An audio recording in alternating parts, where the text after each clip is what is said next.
पंकजा मुंडेला गडावरून राजकारण करायचं नाही म्हणून स्वर्गीय गोपीनाथराव मुंडेने जो दसरा मेळाव्याची परंपरा घालून दिली होती ती परंपरा त्यांनी खंडित केली।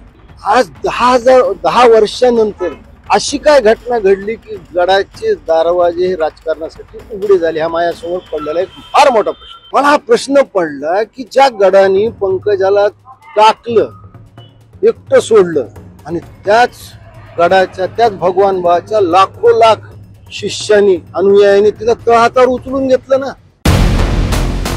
ज्या भगवान गडाने राजकारण नको म्हणून पंकजा मुंडेंचा दसरा मेळावा नाकारला, पंकजांना गडावर नो एंट्री दिली, पंकजांना दूर सारलं, त्याच भगवान गडावर आता राजकारणावर भाष्य केलं गेलं। धनंजय मुंडे खंडणी करून जगणारा माणूस किंवा गुन्हेगार नाहीये ना, त्याला तुम्ही कायमस्वरूपी हेच ठरवताय ना, तुम्ही त्याची पार्श्वभूमी ती नाहीये ना। न्यायाचार्य म्हणवणाऱ्या नामदेव शास्त्रींनी हा भेदभाव का केला? महाराजांनी पंकजांबरोबर भेदभाव केला का? असे सवाल प्रकाश महाजन यांनी नामदेव शास्त्रींना विचारलेत। नेमकं प्रकाश महाजन काय बोललेत तुम्हीच ऐका।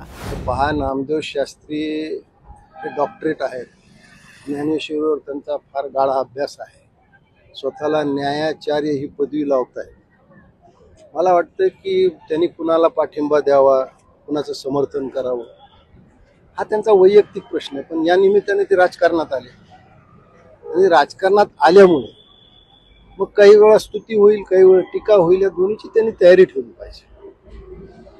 नामदेव शास्त्रीनं धनंजय मुंडेला पाठिंबा द्यावा का हा त्यांचा वैयक्तिक प्रश्न, पण मला थोडं इतिहासात गेल्यावर असं लक्षात आलं की 2015ला पंकजा मुंडेला गडावरून राजकारण करायचं नाही किंवा गडावर राजकारण होणार नाही म्हणून स्वर्गीय गोपीनाथराव मुंडेने जो दसरा मेळाव्याची परंपरा घालून दिली होती ती परंपरा त्यांनी खंडित केली।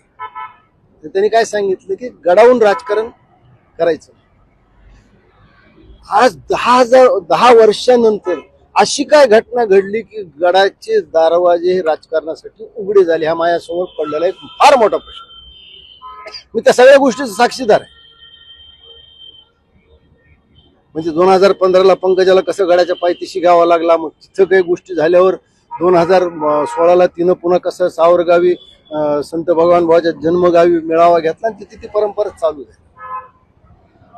मला हा प्रश्न पडला की ज्या गडाने पंकजाला टाकलं, एकटं सोडलं आणि त्याच गडाच्या त्याच भगवान बाबाच्या लाखो लाख शिष्यांनी अनुयायांनी तिला तळहातावर उचलून घेतलं ना। कारण भगवान बाबाचा खरा आशीर्वाद तिच्या पाठीशी होता, सांगावं लागलं नाही समाजाला, समाजाने उचलून घेतलं। आणि आज महंताला असं आव्हान करावं लागतं, आणि आव्हान करणं हे मला त्यात वावगं नाही, करायला पाहिजे, करा, ठीक आहे। पण मला हा साधा प्रश्न आहे की केवळ पंकजा ही महिला होती, ही आबला होती म्हणून तुम्ही तिला तो न्याय नाकारला का? तू मेळावा करायचा अधिकार नाकारला का? मग तुम्ही न्यायाचार्य आहात, तर तुमच्या समोर न्याय करताना हा भेदाभाव कसा आहे? तुम्ही ज्या ज्ञानेश्वरीवर डॉक्टरेट मिळवली, अरे संत ज्ञानेश्वराचं आपल्या बहिणीविषयी मुक्ताबाईविषयी काय वागणं होतं, तुम्ही ते तर किमान डोक्यात ठेवलं असतं, तुम्ही तर पंकजाला नाकारलं नसतं। पण हा दुहेरी मापदंड कुठून आणि यांचं काय उत्तर आहे? अशी काय घटना घडली म्हणजे नुसत्या संशयावर संत भगवान बाबांनी मोठं दिव्य केलं की मी निष्पाप आहे, निरपराध आहे सिद्ध करण्यासाठी फार मोठं दिव्य केलं। असं काय दिव्याची प्रतीची झाली ती की त्यांनी सर्टिफिकेट देऊन मोकळे झाले? मी धनंजय मुंडेच्या मीडिया ट्रायलच्या विरोधात आहे। मीडिया ट्रायल व्हायला न पाहिजे।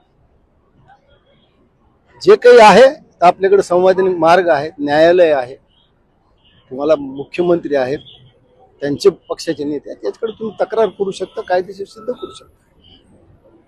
पण अशा पद्धतीने ते बरं झालं की चला महाराष्ट्रात सुरुवात झाली की साधू संत आता राजकारणात आले, काही चांगली माणसं राजकारणात आली तर वाईट माणसं दूर होतील, नाही तर कसा भस्मासूर परळीत झाला आणि त्याने अख्खा बीड जिल्हा कसा खाऊन घेतला हे आपण पाहतो।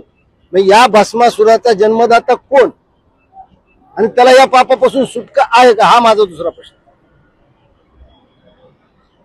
त्याची जबाबदारी कोण घेणार? हे अपत्य कुणाच आहे? त्याला पोसलं कुणी, त्याला वाढवलं कुणी, त्याच्या तोंडाला रक्त लावलं कुणी? याचे उत्तर कोण देणार? म्हणत देणार आहेत का? म्हणून म्हणलं की सत्तेच्या सिंहासनावर साधुत्व जरी आरूढ झालं तर पिसगळतात ती साधुत्वाची.